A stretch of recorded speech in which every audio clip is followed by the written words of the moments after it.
10 ballads in one decade, and a kind of love that doesn't get made the same way anymore. One's gonna find us.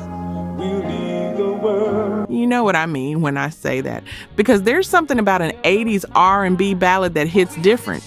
It's not just the production, it's not even just the voices, though the voices were something else entirely. It's the feeling that whoever was singing to you actually meant it.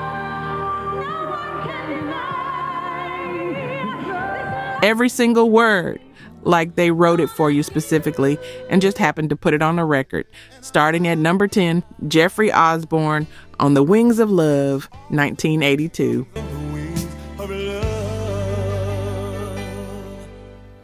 Here's what you need to know about Jeffrey Osborne before we get into this song. The man had been doing this for years. Lead singer of LTD, a group with real hits, genuine radio presence, recorded with them throughout the 70s, and then he decides to step out on his own. Going solo after a successful group is one of the hardest moves in the music business. You know how that goes. Half the people around you think you'll fail. Some of them maybe even hope you will. And when Jeffrey walked into the studio with producer George Duke in 1982 to work on his debut album, he already had the song in his head. A ballad. Soft, swooping, built for radio. He played Duke the instrumental demo, and George Duke said no, not quite an outright rejection, but close. Duke heard it and thought it moved too fast, didn't feel right, didn't feel like a hit, and here's where most people fold. When someone that experienced, that respected, tells you to pump the brakes, you listen or you fight. Jeffrey Osborne fought. He came back in with the lyrics, sat down and sang it the way he heard it in his head, slowed it down, opened up, and George Duke, same George Duke who told him it wasn't working, listened, paused, and said, "Okay, I hear what you're hearing now."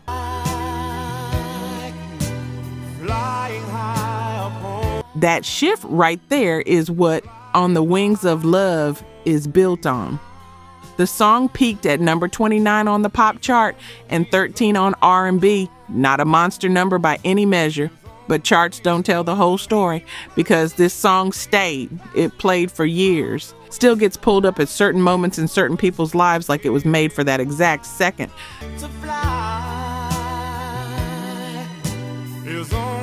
And here's the detail I keep coming back to. Jeffrey Osborne's father was a trumpeter who performed with Lionel Hampton, Count Basie, and Duke Ellington. His father died when Jeffrey was 13 years old. The man came from music royalty and still had to fight just to get his own producer to believe in a song that became one of his most enduring moments. Belief before anyone else believes. That's what this song is really about. More Than Love, coming in at number 9. Yes, you belong to me, and I'm yours. Number 9, Smokey Robinson, Being With You, 1981. Being with you.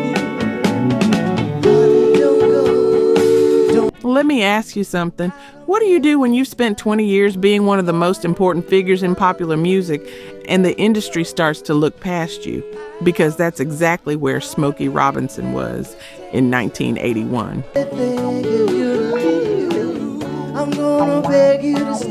We're talking about the man who wrote My Girl for The Temptations, who crafted hits for Marvin Gaye and Mary Wells that still play on the radio today, who co-founded Motown alongside Berry Gordy and helped build that entire sound from the ground up.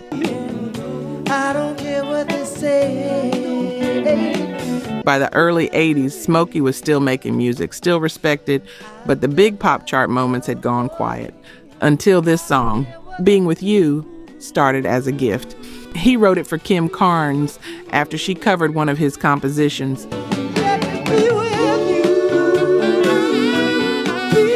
But what Smokey didn't know was that Carnes and her producer, George Tobin, had stopped working together. And instead of explaining that, Tobin, who had his own studio, looked at Smokey and said, "Why don't you record it yourself?" Here's the thing.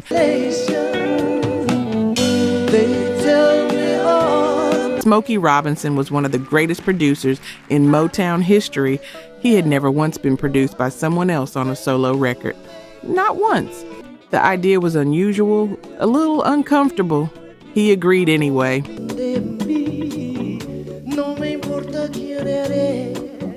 They started work on the song that same night, finished the next day, and Berry Gordy, Motown president Smokey's longtime partner, heard the demo and said it wouldn't do well. The promotion machine stayed quiet at first, then the song hit. It didn't just hit. It climbed to number 2 on the pop chart, held away from number 1 by Bette Davis' Eyes. The exact song produced by the exact producer who convinced Smokey to record his own track in the first place. And the artist who originally sang over Kim Carnes' work with Tobin, Kim Carnes.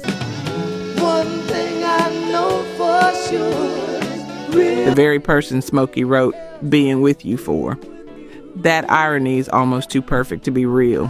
5 consecutive weeks at number 1 on R&B, number 1 in the UK, the biggest solo hit of Smokey Robinson's post-Miracles career. I don't care what they think, if you leave, I'm gonna be. And if you've ever poured everything into something, watched the people closest to you doubt it, and then watched it land exactly where you knew it would, you know what that feels like from the inside.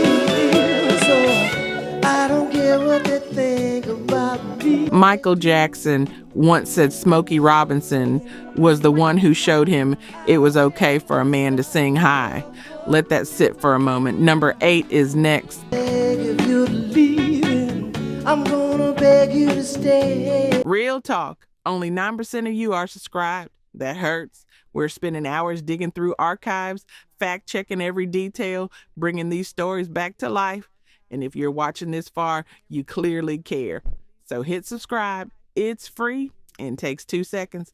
Now, to my subscribers, barely any of you have joined the membership.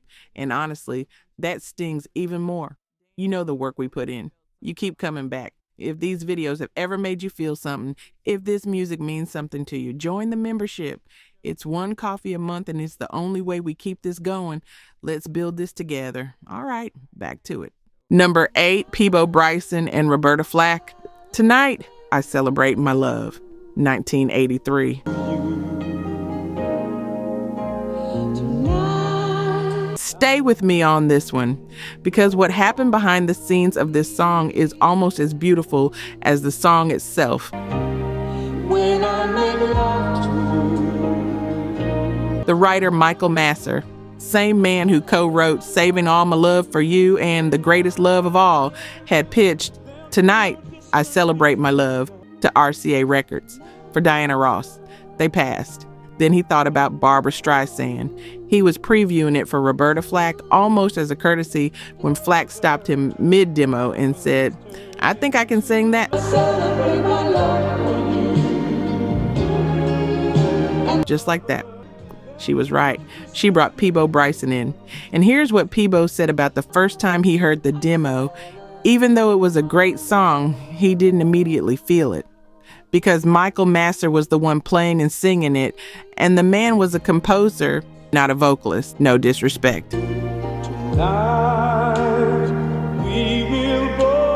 Peabo agreed to do it mostly because Roberta really wanted to.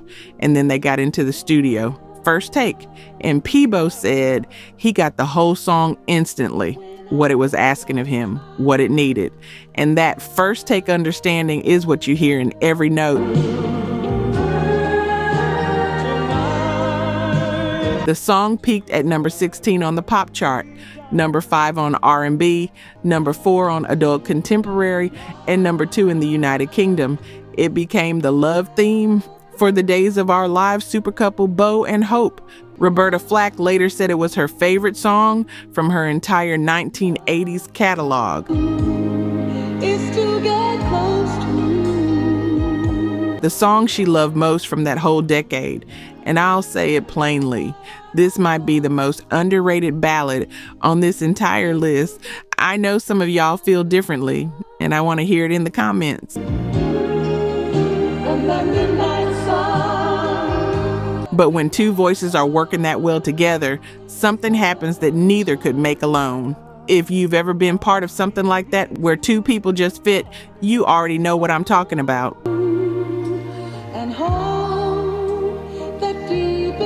Number 7, Freddie Jackson. Rock Me Tonight for Old Time's Sake, 1985. Do you have a little time to spend with me? Freddie Jackson's mother went into labor with him while she was performing at her church in Harlem. I know, you weren't ready for that, but that's exactly where this story starts. He grew up singing gospel, left school, worked at a bank for a while, then worked a full-time office job doing word processing while singing backup for other artists on the side trying to get his break. Nothing happened fast, nothing happened easy.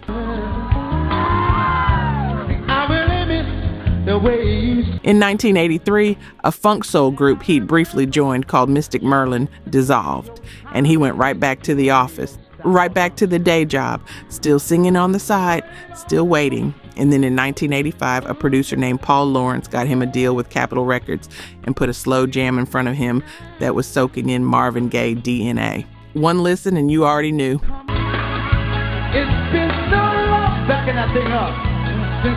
Rock Me Tonight for Old Time's Sake hit number 1 on the R&B chart and stayed there for 6 weeks, the biggest selling R&B single of 1985.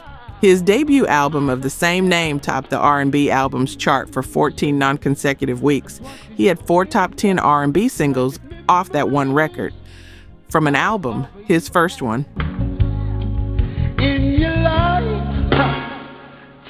At the 1986 Grammy Awards, Freddie Jackson was nominated for Best New Artist. He lost to Sade, and here's what gets me about that. Sade was brilliant, no one's arguing otherwise, but Freddie Jackson had just built one of the most impressive debut album runs in 80s R&B. You blow my mind all over again.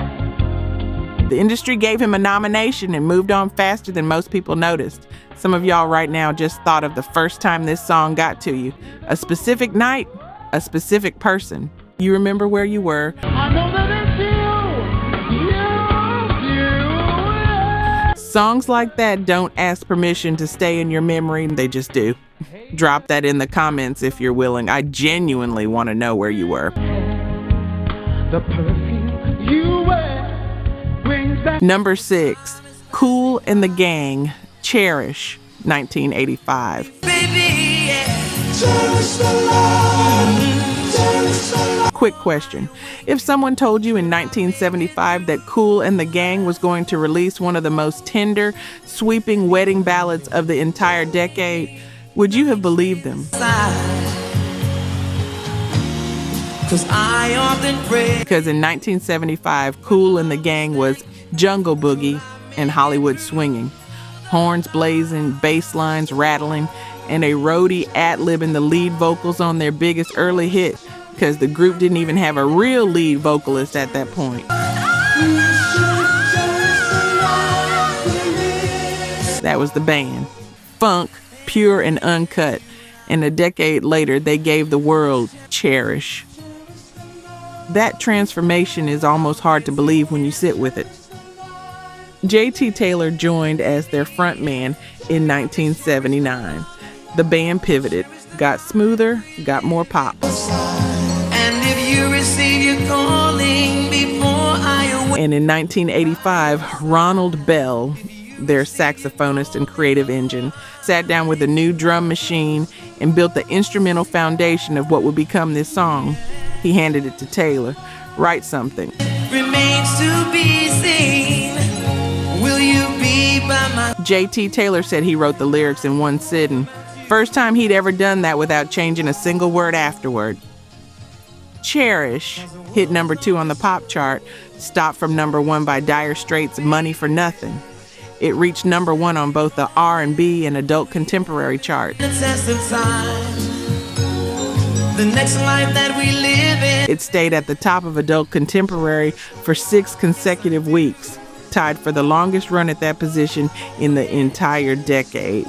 Not 1, 1980s song held that chart longer. But here's what most people never knew. Ronald Bell, the man who built the bones of this song, found his father listening to it when his father passed away, October of 1985, the same year it was on the charts.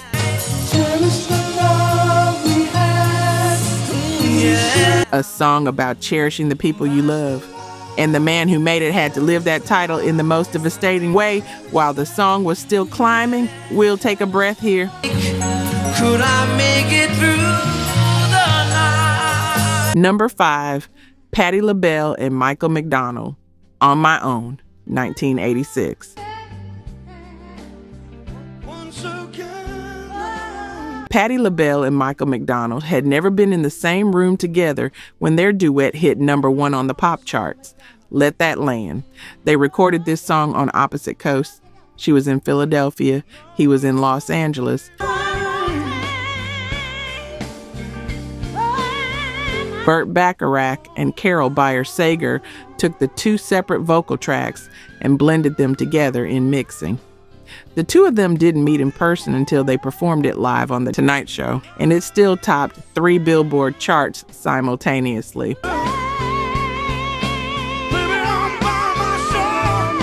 Now here's how Patti got to this song. The track came to her first as a solo piece. She recorded a version, and it just didn't quite work. Something was missing. She went back to her team and asked, what if it became a duet? When they asked who she'd choose, Michael McDonald was her immediate answer, her first instinct. The song had originally been written for Dionne Warwick. RCA passed on it for Diana Ross. It had floated around Barbra Streisand's territory, and it landed here with a Philadelphia soul queen and a California rock vocalist who had never sung a note together. On My Own hit number 1 on the pop charts for 3 weeks, number 1 on R&B, number 2 on adult contemporary. Patti LaBelle's first and only solo number 1 hit. Her album Winter in You became the first of hers to top the Billboard 200. And here's what Patti said about it that I keep coming back to. She told an interviewer, I don't record for commercial value. Usually if I love it, it bubbles under. She went into the studio thinking she was recording something she personally loved, and then it exploded in a way she never expected.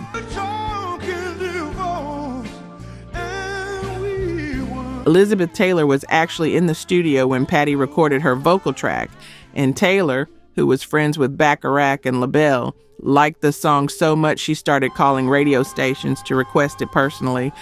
I can only imagine the DJ's face when they heard, "Hi, this is Liz Taylor," on the other end of the line. If you've ever loved something so purely that you stopped waiting for it to work, and then it did, bigger than anything you planned, you know that feeling is almost too much to process. Number 4, Anita Baker, Sweet Love, 1986. Anita Baker was born in Toledo, Ohio.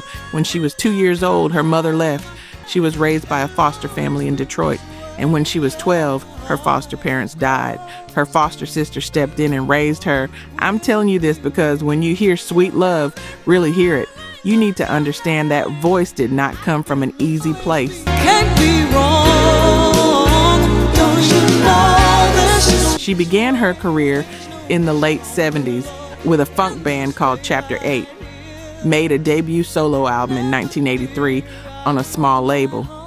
And when she tried to leave Beverly Glen Music to sign with Elektra Records, they sued her, fought it all the way through. The case was decided March 19th, 1986. Rapture was released the very next day.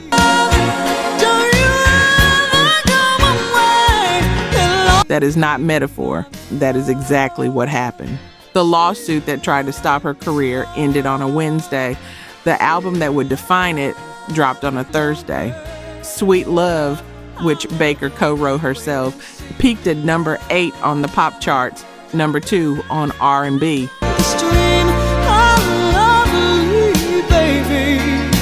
At the 1987 Grammy Awards, it won Best R&B Song. The Rapture album won Best Female R&B Vocal Performance, and the album eventually sold 8 million copies worldwide. 8 million.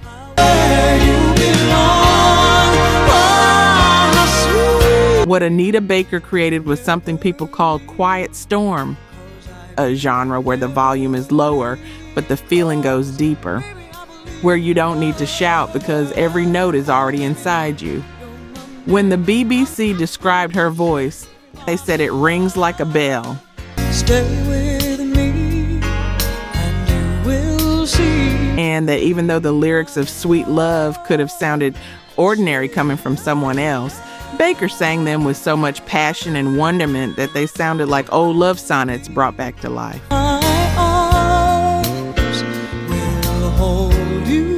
If you've ever heard Sweet Love in exactly the right moment, late at night, maybe just the two of you, light low, world quiet, you know you didn't need it louder. It was already right where it needed to be. Number 3 is a record that still stands today.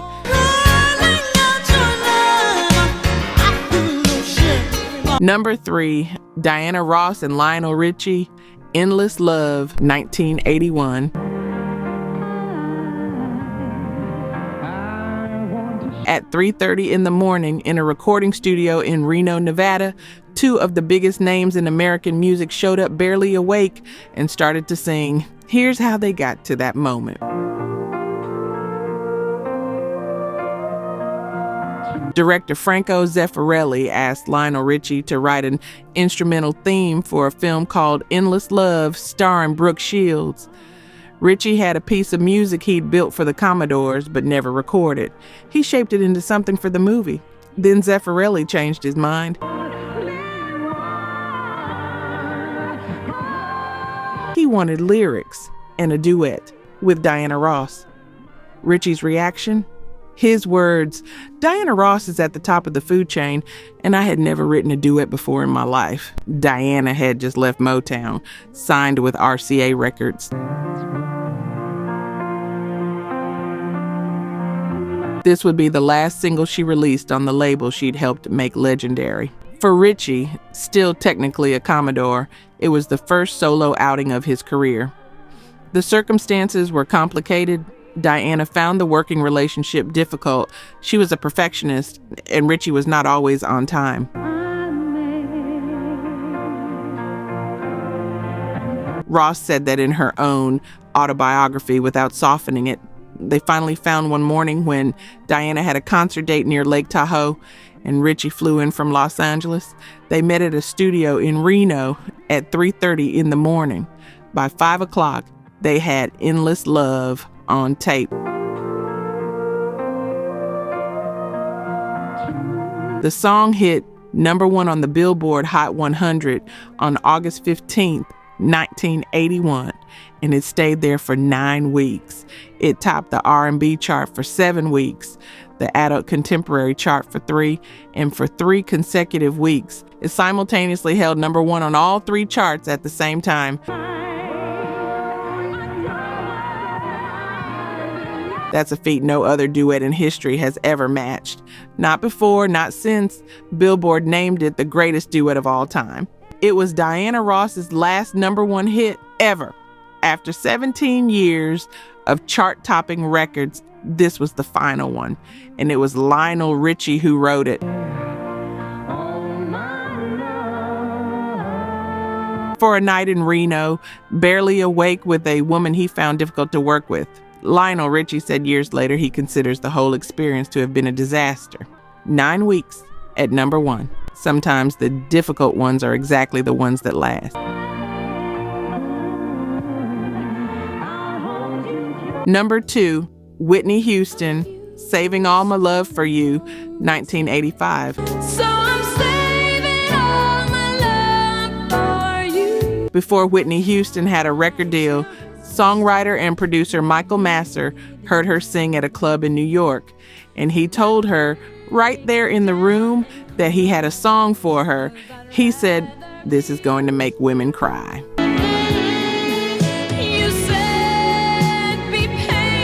The song was "Saving All My Love for You," originally recorded in 1978 by Marilyn McCoo and Billy Davis Jr., co-written by Master and Jerry Goffin, the same team behind "Tonight I Celebrate My Love."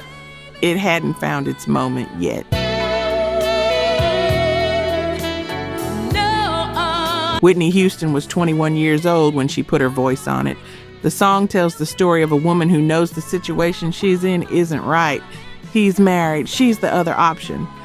And instead of shame or anger, there's something more complicated: patience. You've got your family and they need you. A kind of longing that doesn't let go even when it should. Master once said he heard Whitney at a club performing one of his earlier songs, "The Greatest Love of All," and was mesmerized. He shaped this song specifically for her voice. It's not very easy. "Saving All My Love for You" reached number 1 on the Billboard Hot 100 on October 26th of 1985. Number 1 R&B, number 1 adult contemporary, number 1 in the United Kingdom. It was the first of 7 consecutive Hot 100 chart toppers for Whitney Houston, a record-setting streak no female artist had ever achieved before.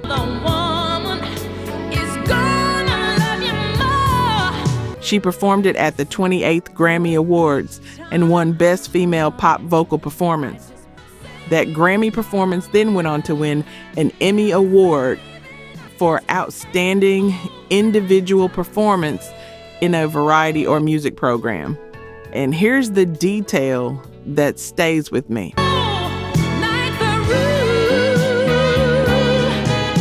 The male lead in the music video was cast to look strikingly like Jermaine Jackson, with whom Whitney had reportedly had a personal relationship at the time.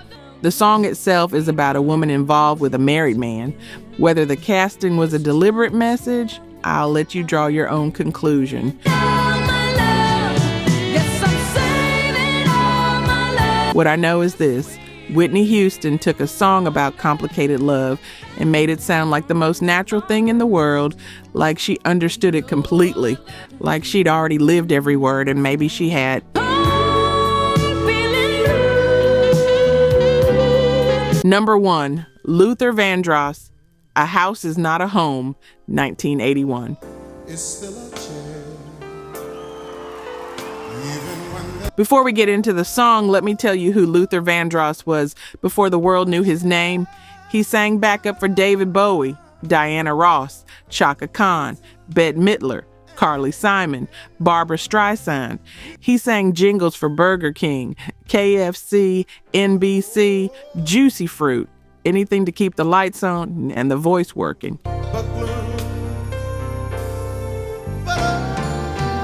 He had his own group in the 70s that went nowhere. 2 albums for a label that eventually dropped them. He tried to get a solo deal for years, multiple rejections, until Roberta Flack, who truly believed in him, decided to lovingly fire him from her touring band as a gift, to force him to stop waiting and go build the career she could already see.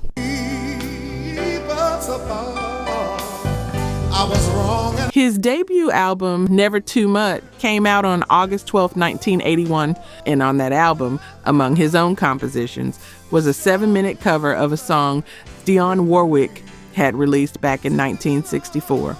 A Burt Bacharach and Hal David song called "A House Is Not a Home," written for a film. Modest chart performance when it came out, mostly absorbed into the background of a decade that had already moved on. Luther didn't just cover it, he expanded it, stretched it to 7 minutes, and let every syllable breathe. Let the feeling develop the way real emotion develops, slowly, without shortcuts. A patient, unhurried journey through one of the most vulnerable distinctions a human being can name: the difference between a space and a person, between somewhere you sleep and somewhere you belong.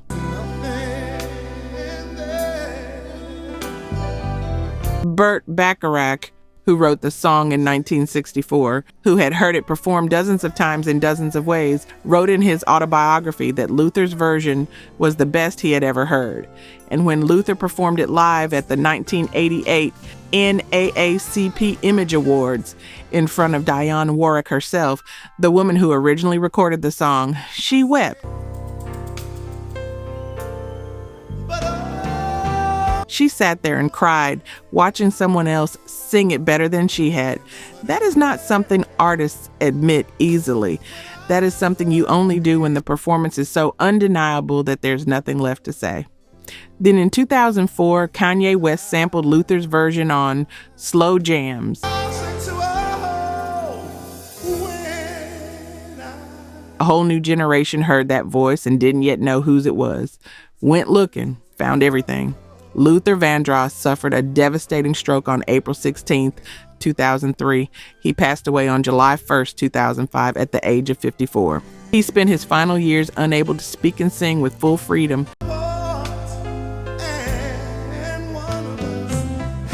What he left behind, that voice, those 7 minutes, that choice to take a 1964 song and make it feel like it had never been sung before, is one of the most complete expressions of what it means to turn something simple into something eternal. A house is not a home. He proved that some things don't need to be new to be timeless.